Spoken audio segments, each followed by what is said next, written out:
In fact, we have another breaking update coming in amid the escalating tensions in Strait of Hormuz. Iranian strikes have, in fact, as we know so far, they have halted the traffic in that waterway through which a fifth of the global crude oil and liquefied natural gas normally passes through, and have also impacted the oil infra in that area. And now Donald Trump in the latest has said that U.S. Navy would start escorting the tankers through the Strait of Hormuz very soon to restore the oil exports as he struggles to tackle the soaring U.S. gas prices. So that's an assurance that Donald Trump has given as far as the oil tankers are concerned. Listen in.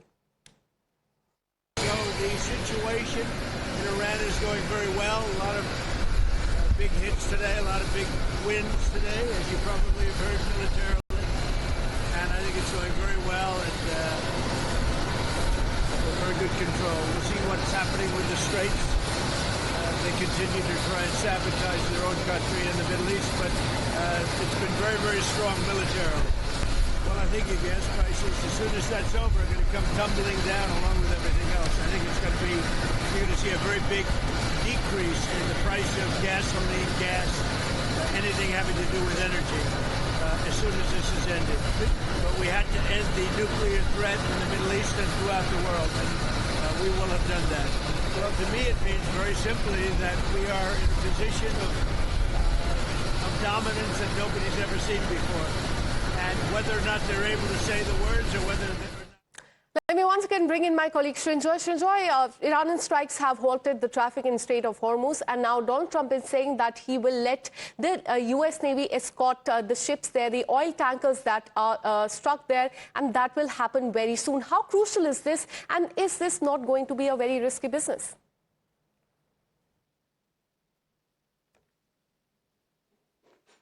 We don't know how this will work out, but it has its concerns. For the first thing, this is a very narrow strait. And if you're going to escort oil tankers through the straits, then you run up against the following.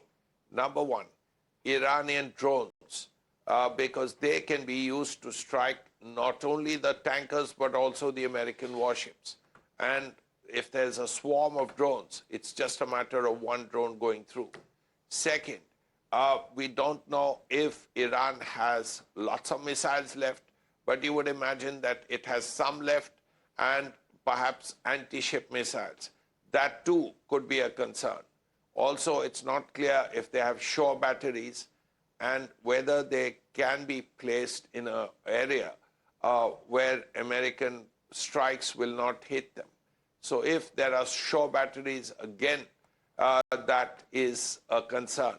But we don't know when this will start and how effective it will be.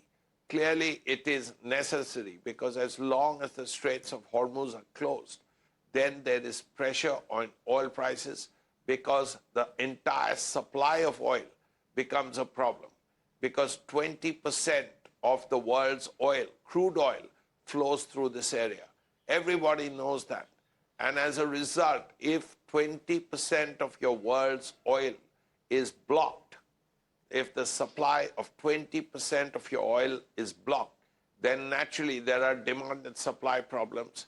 And those problems are already reflecting on oil prices today.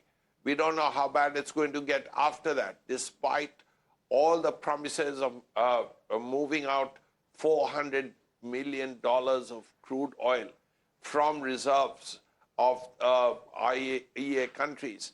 Even with that, there will be pressure on oil. And if there is pressure on oil, there will be a hike in oil prices, a steep climb in oil prices. And countries that are oil deficient, India, China, Japan, South Korea, countries like that, countries in the West, will suffer quite badly. Absolutely. So it remains to be seen now when the U.S. Navy would start escorting the oil tankers that are stuck in the Strait of Hormuz. Donald Trump has said that it will happen very soon. Thank you so much, Srinjoy, for getting us all those details.